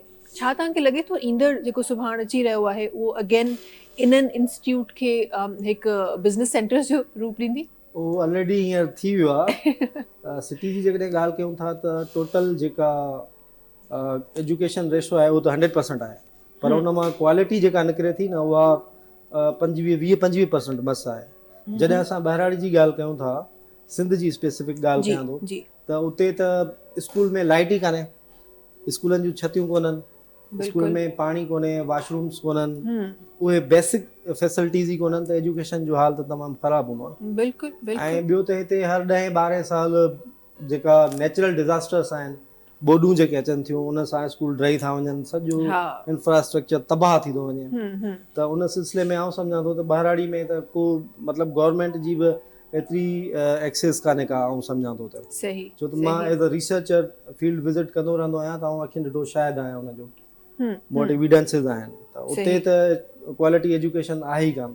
ऐं जेके गवर्नमेंट स्कूल्स आहिनि उहे तेज़ी सां बंदि थियनि पिया, कुझु मर्ज थियनि पिया, NGO सेक्टर उते अची वियो आहे, सेफ वारा या ॿिया जेके NGOs आहिनि उन्हनि वञी उते स्कूल खोलिया आहिनि सरकारी स्कूलनि जी जाइ ते। ऐं उन में जेका टीचर आहे या जेको मेल टीचर आहे उनजी क्वालिफिकेशन ई पाण ई इंटरमीडिएट या जेको आहे सो अंडर ग्रेजुएट आहे, त उहो ॿार खे उहा शइ डिलीवरी कोन थो करे जेको हिकु एक्सपीरियंस टीचर पहिरियां कंदो हो गवर्नमेंट। उहा शइ ई कान्हे, ख़तम थी वई आहे। टीचर्स ट्रेनिंग कान्हे, घणियूं ॻाल्हियूं थी सघनि थियूं, बाक़ी ओवरऑल इहो त एजुकेशन जी हालत इलाही ख़राबु आहे। I wanted to talk about that point जेको तव्हां हींअर ॻाल्हि कई, टीचर्स जी ट्रेनिंग। हूअं बि असां जेको आहे हिन ॻाल्हि ते बिलीव कंदा आहियूं त जेसि ताईं जंहिं शइ जी तव्हांखे ट्रेनिंग हासिल न आहे उहो तव्हां अॻियां डिलीवर नथा करे सघो। बिल्कुलु। असां वटि टीचर्स जी ट्रेनिंग केतिरी कॉमन आहे? टीचर्स ट्रेनिंग हिकिड़ो कॉलेज आहे हैदराबाद में, ट्रेनिंग कॉलेज, बसि उहो ई मुंहिंजे ज़हन में आहे हींअर। त अहिड़ा ट्रेनिंग कॉलेज हर ज़िले में हुजनि खपनि, हर डिस्ट्रिक्ट में हुजनि खपनि, ऐं चेक एंड बैलेंस हुजे। टीचर पंहिंजो वक़्तु कीअं थो गुज़ारे, स्कूल में लेक्चर ॾिए थो, टाइम ते अचे थो नथो अचे। बायोमेट्रिक सिस्टम हुकूमत इंट्रोड्यूस करायो पर उहो बि फेल वियो आहे। उस्ताद उहे ई जेका सो मतिलबु अचनि था ऐं साइन इन करे उहे वञी बि सघनि था, उन्हनि खे कहिड़ी ख़बर कंहिंखे त केॾांहुं वियो। बिल्कुलु। टीचर छा पियो करे? त टीचर जी ट्रेनिंग हुजणु खपे अवल त, चेक एंड बैलेंस हुजे, ऐं टीचर जी जेका एबिलिटी आहे उन ते को बि कंप्रोमाइज़ न हुजणु खपे। सही। पोइ हिकिड़ी क्वालिटी एजुकेशन उहो ॾींदो न। सही।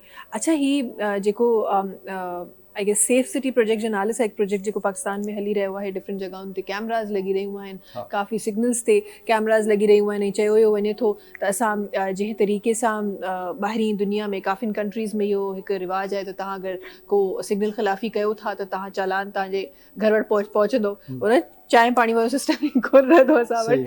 सो इनखे कीअं था ॾिसो? अगरि इहो प्रोजेक्ट अगरि असां पंहिंजे इंस्टीट्यूट्स में लॻाए छॾियूं, असां ऑल द टाइम CCTV सां इहो मॉनिटर कयूं त असांजो टीचर छा करे रहियो आहे, छा न करे रहियो आहे, इहो प्रोजेक्ट कीअं रहंदो? ॾाढो सुठो क्वेश्चन आहे तव्हांजो।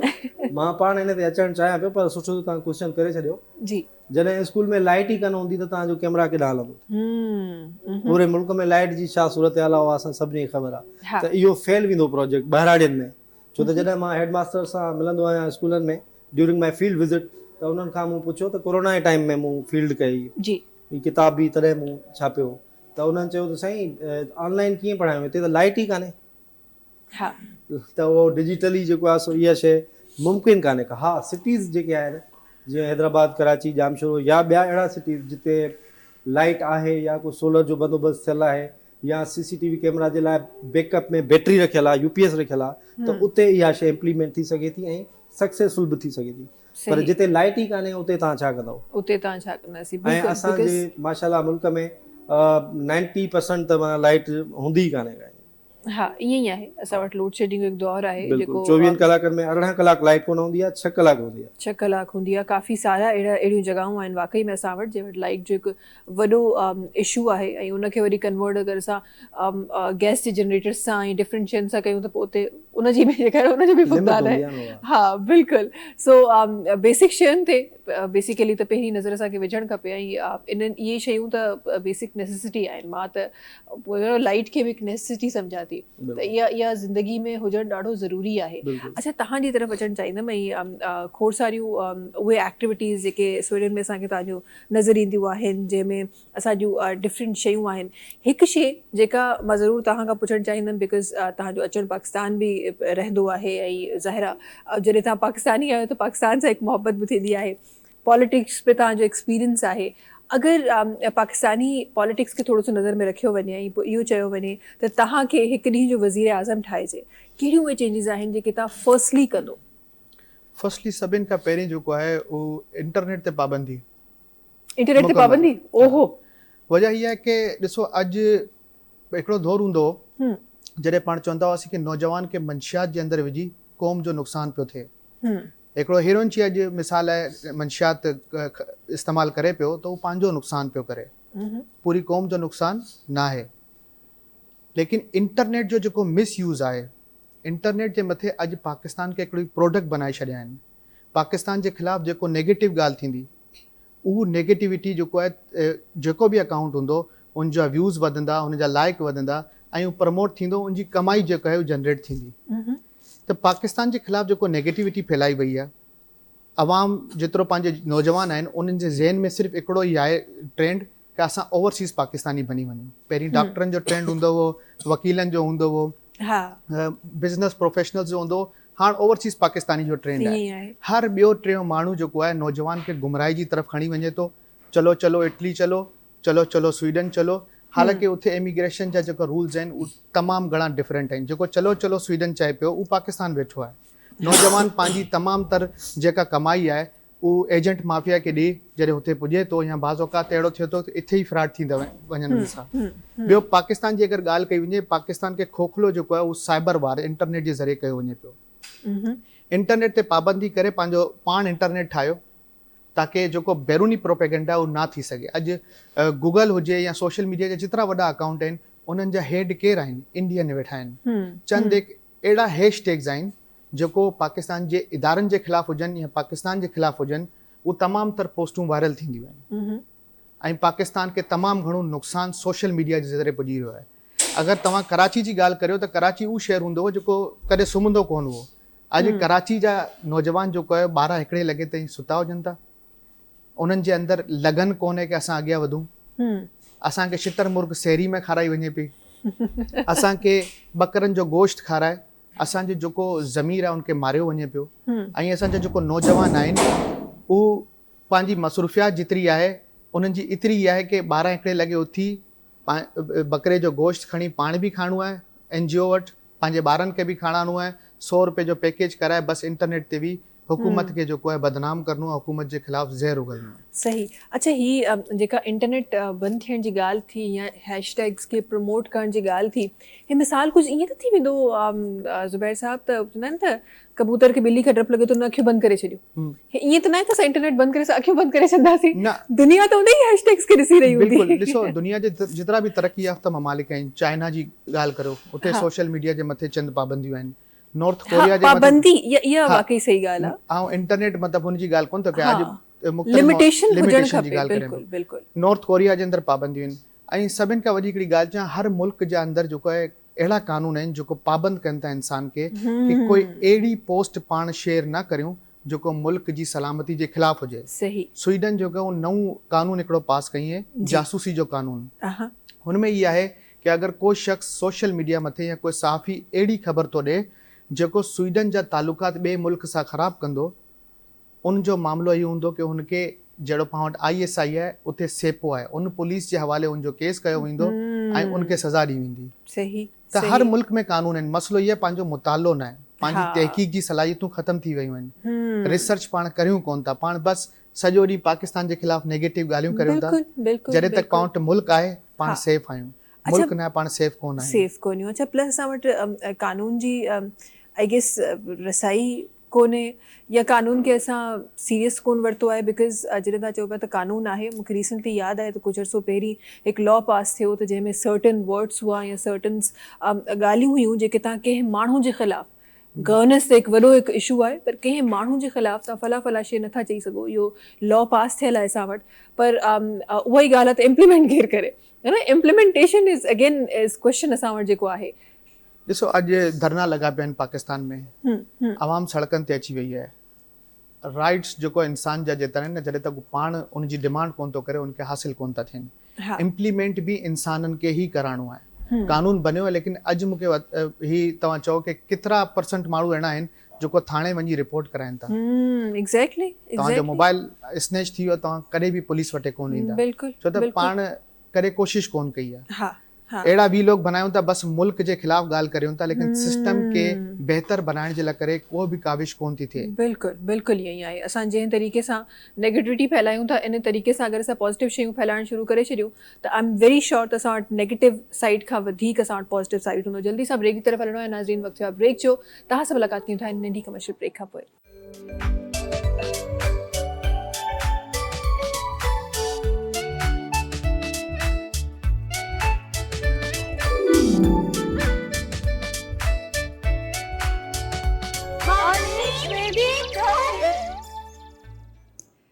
जी वेलकम बैक। अच्छा जी काफ़ी सारियूं शयूं असां प्रोग्राम में ऐड कयूं। जल्दी सां हिकु ॻाल्हि मूंखे यादि आई सुबुह सां प्रोग्राम में बि की असां इंटरनेट जी ॻाल्हि करे रहिया हुआसीं, सोशल साइट्स जी ॻाल्हि करे रहिया हुआसीं। हिकु AI टीचर बि ॿुधण में अचे पई कराची में। आई एम श्योर तव्हां बि ज़रूरु ॾिठो हूंदो, ॿुधियो हूंदो। छा ख़्यालु आहे उनजे बारे में? हाँ, आर्टिफिशियल इंटेलिजेंस अहिड़ी शइ आहे हा। जेका पूरी दुनिया में अची चुकी आहे। असां जीअं त थर्ड वर्ल्ड सां तालुक़ु रखूं था, जीअं सवेर ज़ुबैर साहब जेका ॻाल्हि कई, त असां वटि शयूं देरि सां ईंदियूं आहिनि। हा, जॾहिं ॿियनि मुल्कनि मां टेक्नोलॉजी या जेके ब्रांडेड शयूं यूज़ उछलायूं वेंदियूं आहिनि, त पोइ असांजे मुल्क में उहे शयूं एडॉप्ट कयूं वेंदियूं आहिनि ऐं पोइ रन थींदियूं आहिनि। त इहा हिकिड़ी अणटर शइ आहे। टेक्नोलॉजी खे असां अचण खां रोके नथा सघूं।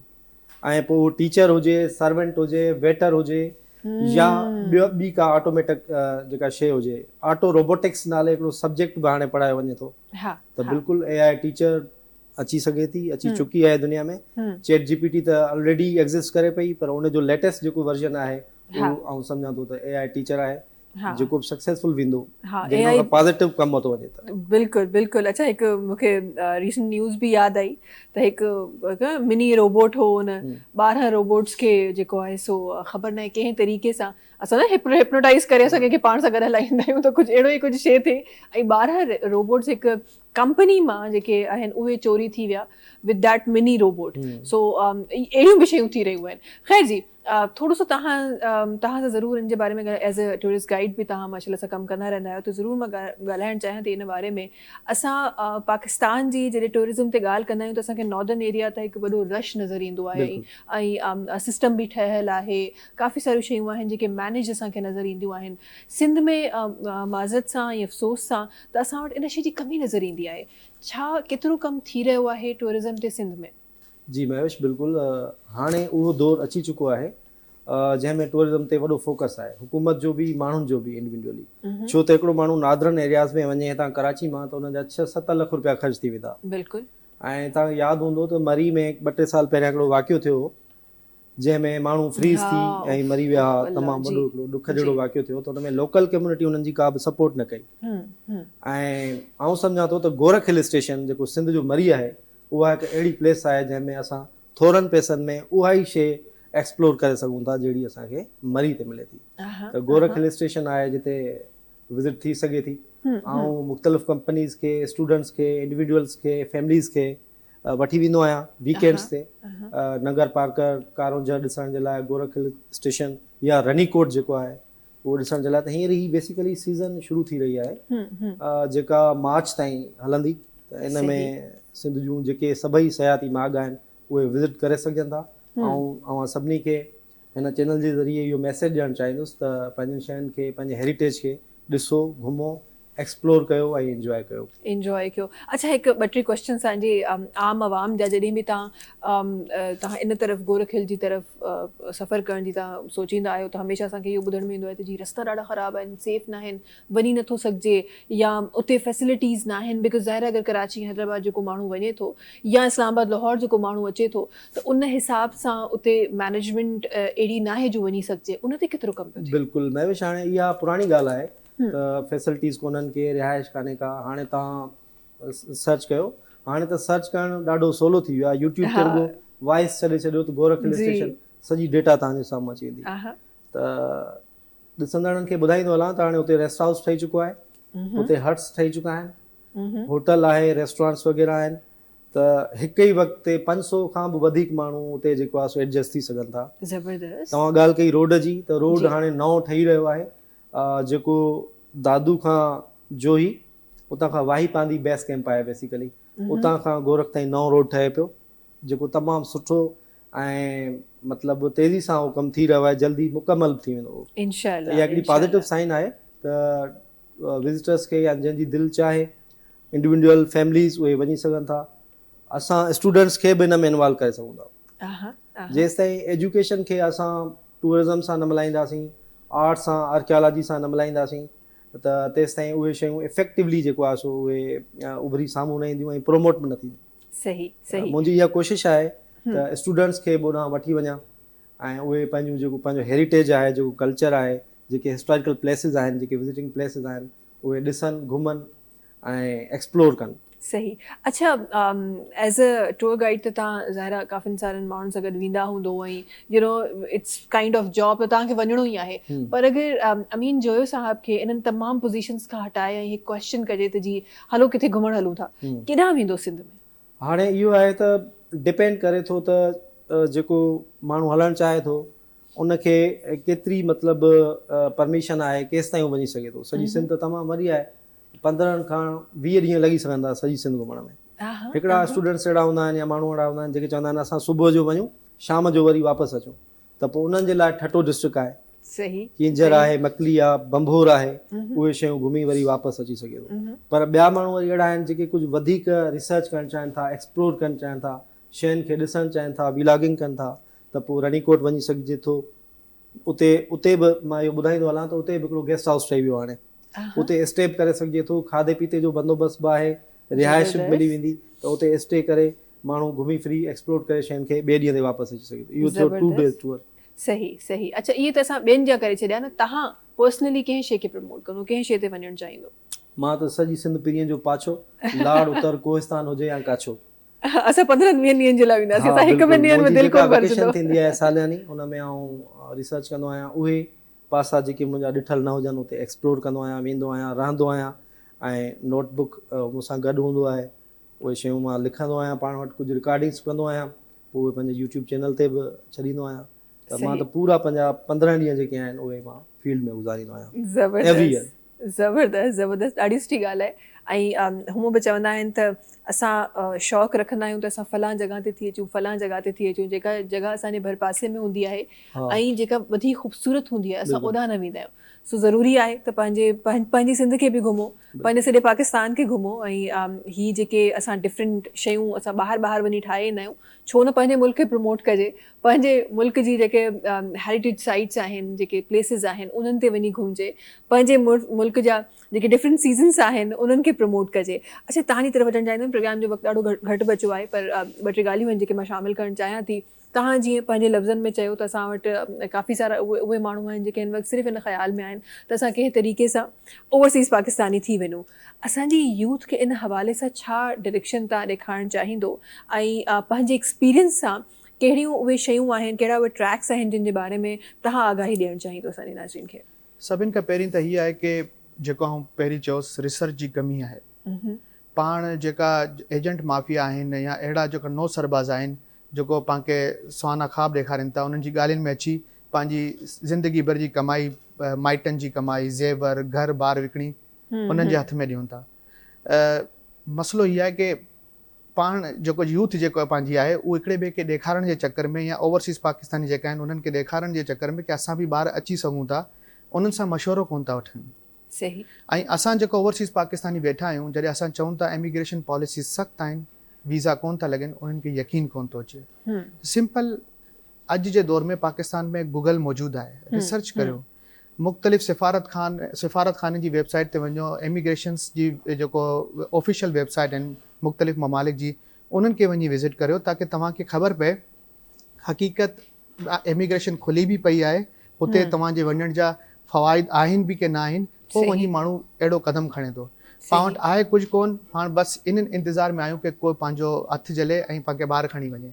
प्लान को बि कोन्हे। ठीकु आहे, मुल्क मुश्किल हालात जे अंदरि आहे, मुश्किल दौर आहे, मगर मसइलो इहो आहे की जिन मुल्क सां पाण कंपेयर करियूं था पाकिस्तान खे, जो बि यूरोप जा मुल्क हुजनि या दुनिया जा को बि, उन्हनि जी हिकिड़ी वॾी तारीख़ आहे, 1500-2000 साल पुरानी तारीख़ आहे। स्वीडन हू क़ौम आहे जेको कोई दौर में अमेरिका उन्हनि जा स्वीडिश जेतिरा हुआ उहे माइग्रेट करे विया हुआ, हालात ख़राब हुआ उते।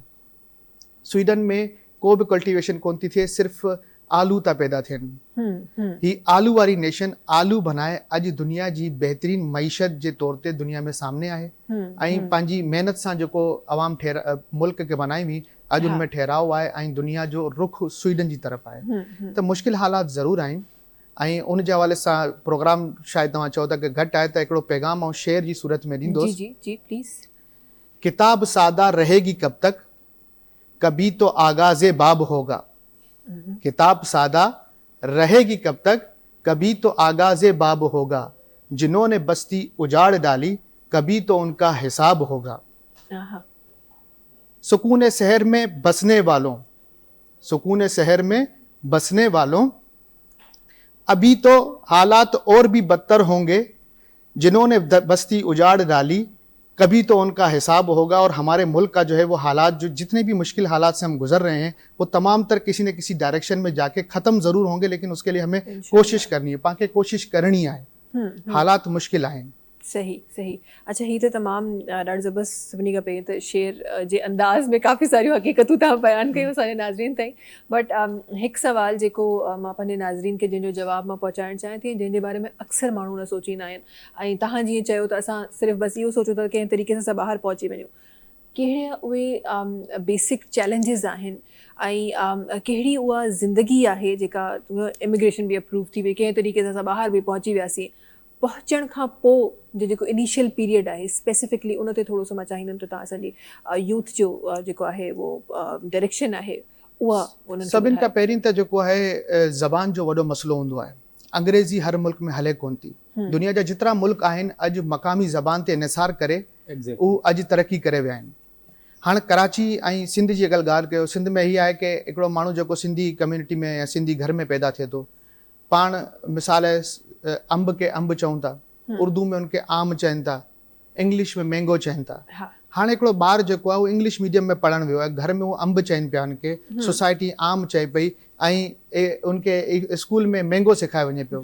त चाइल्ड जेको उनजी डेवलपमेंट आहे, मेंटल ग्रोथ, उहो जेको आहे कंजस्टेड थिए थी, उहो तरक़ी कोन थो करे सघे, मतिलबु उनखे सम्झण में इलाही मुश्किल थींदी आहे। त मक़ामी ज़बान ते हमेशह जो आहे उनखे फ़ोक़स दी वेंदी आहे। मक़ामी ज़बान खे सिखी करे तॾहिं ई तव्हां अॻियां वधी सघो था। त जॾहिं माण्हू नओं अचे थो, ज़बान जो जेको बहिरान आहे उनजो उनखे वॾो मसइलो हुजे थो। हुन खां पोइ क़वानीन तमामु घणा सख़्तु आहिनि। स्वीडन जी अगरि आउं ॻाल्हि करियां त स्वीडन में बच्चनि जे हवाले सां इलाही सख़्तु क़वानीन आहिनि, यानी की तव्हां पंहिंजे ॿार जे मथां हथु कोन था खणी सघो, डांट टपट कोन आहे। अगरि बच्चो स्कूल में वञी पंहिंजे टीचर सां ॻाल्हाई त पेरेंट्स खे जेको आहे जेल बि थी सघे थी, ऐं बच्चे खे जेको आहे उहो फैमिली हाउस जे अंदरि जेको आहे डिस्प्लेस कंदा आहिनि। सही। त ई अहिड़ा क़वानीन आहिनि, को बि मुल्क में माण्हू वञे थो उते उॾा जा क़वानीन पाण सिखणा पवंदा, ज़बान सिखणी पवंदी। ऐं हिकिड़ो मरहलो आहे, कम से कम 5 साल अहिड़ा हूंदा आहिनि जिते क़ुर्बानी ॾियणी पवंदी आहे।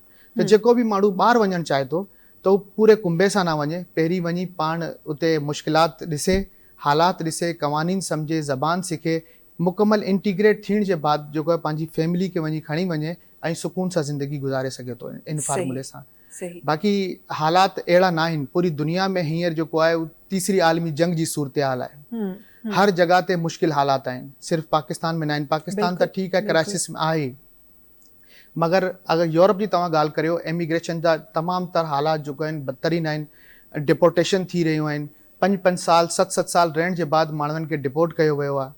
अमेरिका कैनेडा जी बि सूरत हाल सभिनि जे साम्हूं आहे। यूरोप जेको उहो ईज़ी डेस्टिनेशन, उहो गैर क़ानूनी तरीक़े सां हर को उते पुॼी वेंदो हो, मगर हाणे गैर क़ानूनी तरीक़े सां पुॼण खां पोइ बि सियासी पनाह कोन थी मिले।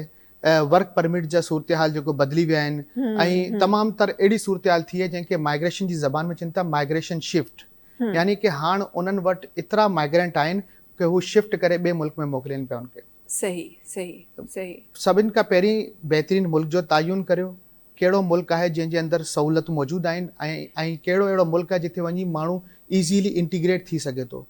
अगरि तमामु तर डेवलप्ड मुल्क में वेंदासीं ऐं पाण 200 साल पुठियां खां अचूं पिया हुन मुल्क में, त पंहिंजे साथ मुश्किल हालात थींदा आहिनि। वॾे शहरनि जा जेका माण्हू आहिनि उहे पोइ बि सर्वाइव करे वञनि था, लेकिन गांव कस्बनि मां जेका वेंदा आहिनि उन्हनि जे लाइ तमामु घणो मुश्किल आहे। सही आहे। अच्छा जी, वक़्तु ॾाढो घटि बचियो आहे, पर मां ज़रूरु हिकु सवाल जेको मां तव्हां ॿिन्ही खां पुछणु चाहींदमि।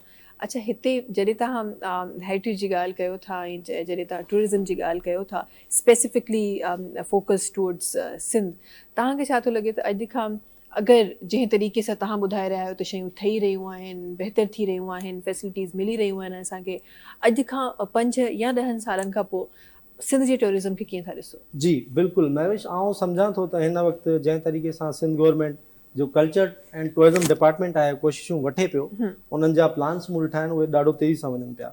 उन में हिकिड़ी सलाह आउं ॾियणु चाहींदुसि थ्रू दिस चैनल, त ब्रोशर्स ठाहिराइनि, हर साइड जा ब्रोशर्स हुजनि, ऐं उहे ब्रोशर जेको आहे एयरपोर्ट ते हुजनि, त जॾहिं टूरिस्ट ॿाहिरां ईंदो उनखे ब्रोशर मिलंदो, ॾिसंदो, उन में इंट्रस्ट पैदा थींदी, ऐं उन सां गॾु गवर्नमेंट ऑफ सिंध खे खपे त टूर गाइड हिकिड़ा जेके आहिनि हायर कनि, उन्हनि खे ट्रेनिंग ॾियनि। पिथम हिकिड़ो इदारो आहे उन जे थ्रू जेको पाकिस्तान टूरिज़म ऐं हेरिटेज ते कमु करे पियो, उन ट्रेनिंग्स ॾियनि पिया। उन में टूर गाइड हायर कया वञनि ऐं उहे एतिरा ट्रेंड हुजनि जो उहे एयरपोर्ट तां टूर्स खे रिसीव कनि ऐं उनखे सॼी सिंध ऐं पूरो पाकिस्तान घुमाइनि। इन सां आउं सम्झां थो त पंहिंजो जेको हेरिटेज आहे, साइट्स आहिनि, उहे जल्दी प्रमोट थींदियूं ऐं तमामु तकिड़ो थींदियूं। ज़बरदस्त। अच्छा, मां हिकु शइ नोट कई त असां अक्सर जॾहिं ट्रैवल कंदा आहियूं त इहा वाकई ॻाल्हि सी आहे, जिथे बि तव्हां ट्रैवल कंदा आहियो त न सिर्फ़ु तव्हांजे एयरपोर्ट्स ते बल्कि तव्हांजे होटल रूम्स में बि इहे कार्ड्स रखिया पिया हूंदा आहिनि। बिल्कुलु, ॿी दुनिया में बिल्कुलु ईअं आहे, पर अनफॉर्चुनेटली हिते ईअं न आहे।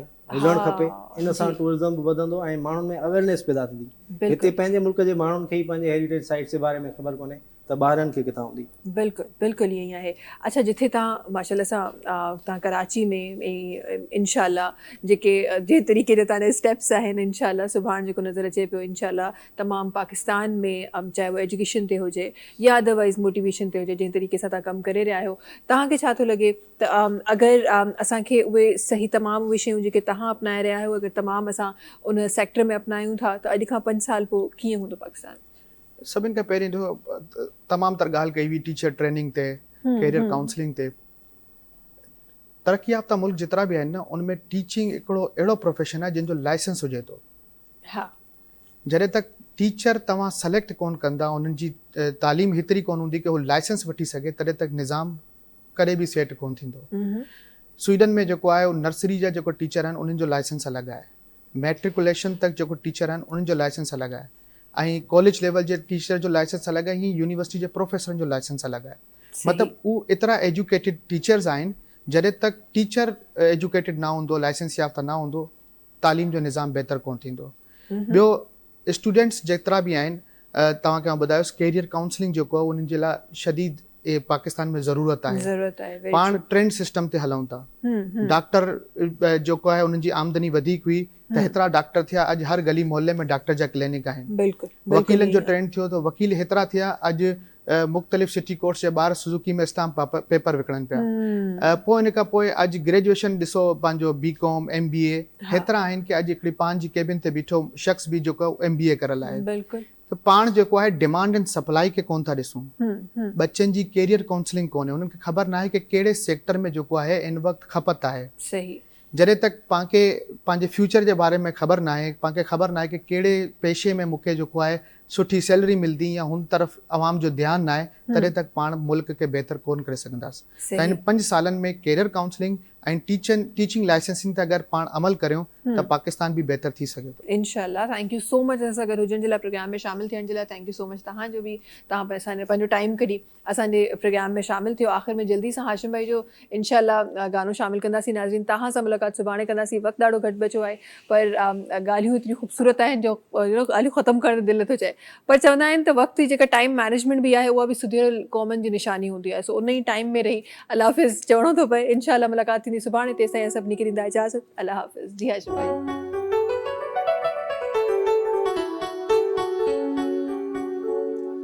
हुस्न जे ज़ोर ते थी वियो आ बादशाह, सुणो आई तोखे सलाम तो करियां।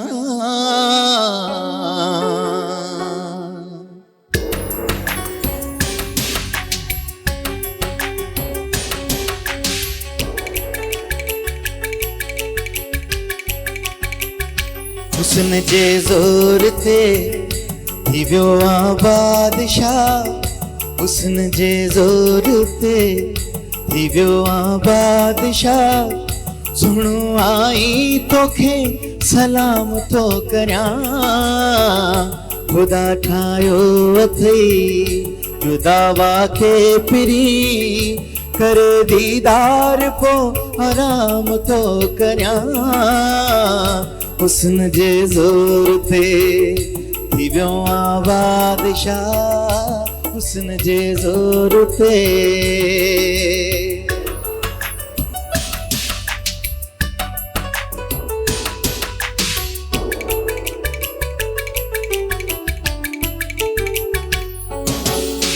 तू ही मुझो साहुआ, तू ही मुझी जान आ, तुझे मुझे प्यार ते दुनिया हैरान हो तू ही मुझो सा हुआ तू ही मुझी जान तुझे मुझे प्यार ते दुनिया हैरान जेका तो खां सिवा मिले मूंखे मिठा जेका तो खां सिवा मिले मूंखे मिठा खुशी पंहिंजे मथा हराम तो करियां हुस्न जे ज़ोर ते थी वियो आं बादशाह हुस्न जे ज़ोर ते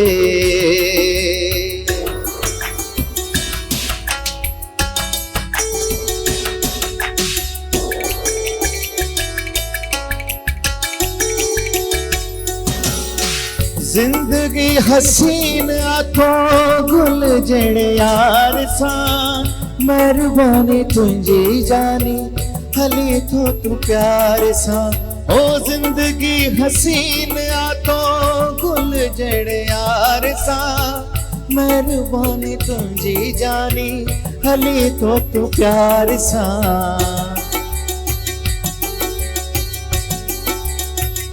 हुस्न वारो कोई मथा उड़ंदो अचे हुस्न वारो कोई मथा उड़ंदो अचे तुझे मट खे न आम तो करियां हुस्न जे ज़ोर ते थी वियो आं बादशाह सुण आई तोखे सलाम तो करियां खुदा ठायो अथई जुदा वाके पिरी करे दीदार को आराम तो करियां हुस्न जे ज़ोर ते थी वियो आं बादशाह